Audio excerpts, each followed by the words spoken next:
Now, let's go the other way, to a very long shot or establishing shot. A shot like this is intended to put the person clearly into the context of his environment. And when you make shots like this, don't keep them too long.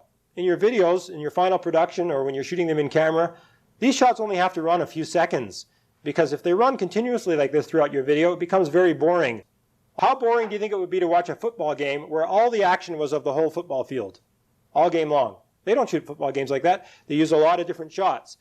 If you have too much of this stuff in your videos, you'll bore your audience. So just use it to set the scene and then move on to something else. She's in the sewing room. That's all we got to know. Leave it a few seconds and on to the next shot. Some people might think an establishing shot has to be always a big shot outdoors somewhere. Not really. This is an establishing shot in the context of the sewing room that this woman is working in.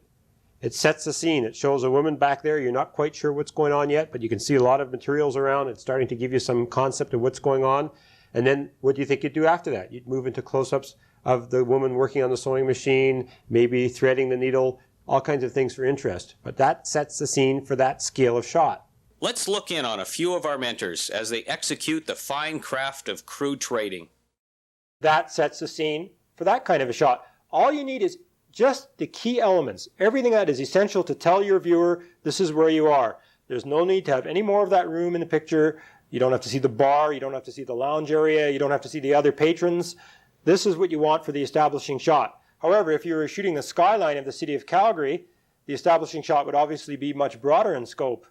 If you're shooting bees making honey in a nest, just get the key element that you need to set the scene before you get into detail.